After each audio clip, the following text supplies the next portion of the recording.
Hello नमस्कार दोस्तों, एक बार फिर से स्वागत है हमारे इस यूट्यूब चैनल पर। और आज हम बात करेंगे हमारा जो ईएसटेट लेवल 2 है उसका जो पेपर है उसके बारे में। 2013 में किस तरह का पेपर आया था उसके बारे में चर्चा करेंगे। एक बार फिर बताऊंगा, इसमें फिर दोबारा से कई प्रश्न आए हुए हैं और एक स्कैनिंग वाला जो बार बार आ रहा है, बहुत बार रिपीट हुआ है।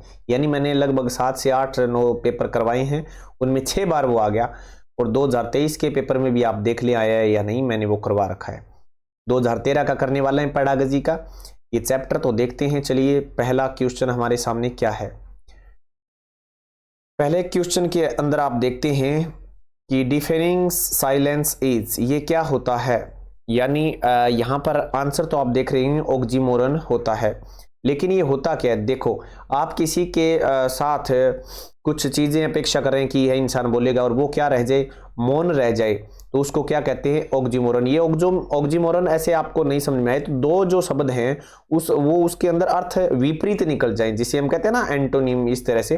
तो अगर आप कुछ सोच रहे हैं और वो उससे उल्टा हो जाए चीज, जैसे किसी को आप अंदाजा लगा रहे हैं वो बोलेगा लेकिन वो चुप रहे, तो ये ऑक्सीमोरन का यहाँ पर संकेत है। ठीक है, अलिट्रेशन, बार बार किसी चीज का पुनरावर्तन हो, यानी विरोधी अर्थ कह सकते हैं हम, विरोधी अर्थ। ठीक है, विरोधी अर्थ वाले, ऐसे मान लो, मैंने लिख ही दिया ये। आफ्टर दैट अगर हम बात करें उसके बाद अगर हम बात करेंगे तो देखो रिफ्रेन, ये क्या आ गया, इस तरह से रिफ्रेन क्या होता है। एक मैं आपको ये भी बता दूं, इसमें क्या है, खुद को कुछ करने से रोकना होता है। क्या होता है, खुद को कुछ से करने से रोकना। तो ये राइम होता है, वो तुकबंदी हो गई। आफ्टर दैट 77 नंबर क्वेश्चन देखते हैं क्या है। 77 नंबर क्वेश्चन में क्या आता है, सिमेंटिक। ये भी मोस्ट इंपोर्टेंट क्वेश्चन है, ध्यान से इसको भी आप पेपर में करके जरूर जाए। मोस्ट इंपोर्टेंट, बहुत बार करवाया है आपके, ये पेपर सॉल्यूशन करवाए हैं मैंने पीएसटेट के, इसमें बहुत बार आ गया ये। तो 77 नंबर क्वेश्चन मोस्ट इंपोर्टेंट, निशान लगा लें। आफ्टर दैट अगर हम बात करें, semantic is the study of, semantic किस चीज की स्टडी है, वो है वोकैबुलरी की। वोकैबुलरी की यानी मीनिंग जान लेना, ठीक है ना। और स्ट्रक्चर के एक हमने एक भावार्थ के आधार पर भी पढ़ा था ना, सिमेंटिक और सिमेंटिक एक, इसमें पहले इस बार भी पेपर में आई, तो ये इसके बार 2023 में भी इससे रिलेटेड क्वेश्चन बना है, तो ये आप मोस्ट इंपोर्टेंट के निशान लगा लें। उसके बाद अगर हम बात करें ऑलवेज एंड नेवर, ऑलवेज और नेवर, यानी मेरी बात सुनो, इसमें इसको आपको कैसे करना है, इसको ये नहीं, आपको कभी भी जीवन में याद रख लें, कब, कहां, क्यों और कैसे, इन 4 का उत्तर बताए, वो सारी एडवर्ब होती हैं। अब बताओ, हमेशा कब, हमेशा कोई काम होगा कब होगा जी, हमेशा होगा। और मैं कहूंगा कब होगा, आप कई बार कह देते हो कभी नहीं होगा, तो ये एडवर्ब भी तो होगी ना, समय बताती है। उसके बाद है 79 number question, which of the following is most appropriate, इनमें से कौन सा है appropriate for the development of language. अगर हमें भाषा सिखानी है, उसके डेवलपमेंट में सबसे मोस्ट इंपोर्टेंट क्या है, proficiency at senior secondary level पर, तो वो है डिबेट करवाना और डिस्कस करवाना एक दूसरे के बीच में। अक्सर आपको आजकल के प्राइवेट स्कूलों में देखने को मिलता नहीं है, वैसे सरकारी में तो बिल्कुल ही नहीं मिलता। The most important feature in drama, drama के अंदर सबसे बढ़िया फीचर कौन सा होता है भाई, वो है डायलॉग्स, क्योंकि ड्रामा में डायलॉग बाजी तो चलती है। आफ्टर दैट है in order to acquire language, अगर हम बात करें इस पद में कि जब भाषा सीखते हैं तो लर्नर को जरूरत होती है नेचुरल कम्युनिकेशन की, ठीक है ना। उसके बाद है which of the following letter is most often not pronounce, यानी नहीं बोला जाता। तो मेरी बात ध्यान रखें, जैसे मैंने एक बात बताई टीचर, दरअसल ये आर के आगे ए ई आई ओ यू न हो तो आर की साउंड नहीं होती, लास्ट में बहुत बार आता है ये।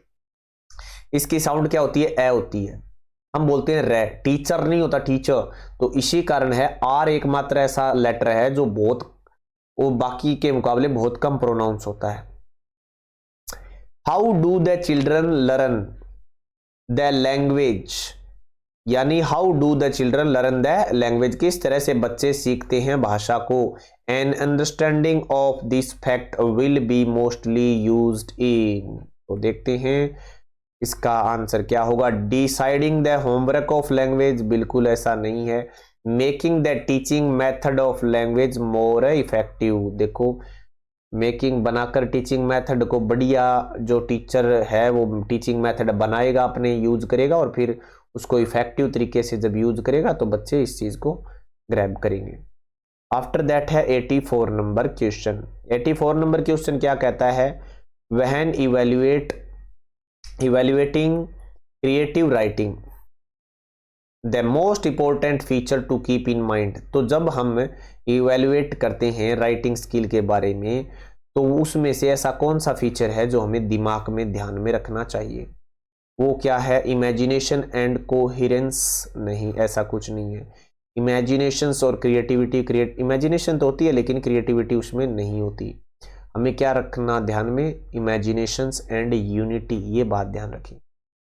Which is the least common, सबसे कम कॉमन प्रोसेस क्या है जब हम वर्ड फॉर्मेशन की बात करते हैं भाषा में, तो वो है कॉइनेज। ठीक है ना, बहुत नए के बराबर है इसमें। उसके बाद है ओरल मीन्स क्या होता है, तो एक होता है ORAL। तो कई बार क्या होता है जब बच्चे को सिखाते हैं ना तो ओरल होता है, तो वो एक तो ये ओरल होता है और एक है ये ओरल होता है, ध्यान रखिए। यानी एक बोलता है और एक सुनता है, तो इसका ओरल का मतलब तो बोलना और इसका मतलब सुनना, तो यहाँ क्या हो जाएगा, सुनना। ये ए वाला है, इतना ध्यान रख लेना आप। दूसरी बात एक और अब ये आई कि मोस्ट इंपोर्टेंट क्वेश्चन कौन सा है, ये भी है 88 नंबर क्वेश्चन इंपॉर्टेंट है, आप ये ध्यान रखें, मोस्ट इंपॉर्टेंट, बार बार आने वाला, क्योंकि यहां पर इसको इस बार ये नाम वैसे आंसर में मिलता है, आपको ध्यान रख लेना, इस बार प्रश्न में दे दिया, इतना ही फर्क है। एक्सपोजिटरी राइटिंग मीन्स क्या होता है, तो वो होता है इंफॉर्मेशन से रिलेटेड। आफ्टर दैट स्कैनिंग, ये फिर इंपॉर्टेंट है, ये देखो लगातार तीनों सालों में आ गया, लगातार 2014 के पेपर में मैंने बताया, 2013 के में भी बताया, ये एक और 13 का करवा रहा हूं, इसमें भी है। तो scanning means reading for specific fact के लिए, कोई अच्छी चीज आपको ढूंढनी है इसलिए आप किताब को फटाफट देखोगे ना, तो वो आंखों के अंदर से निकालोगे आप। Phonology is the study of sound, ये तो बिल्कुल इजी है, फोनोलॉजी स्टडी किसकी होती है, साउंड की होती है। उसके बाद है व्हेन स्कीमिंग, एक ये 90 नंबर क्वेश्चन बहुत इंपॉर्टेंट है, इसको भी ध्यान करें, मोस्ट इंपॉर्टेंट।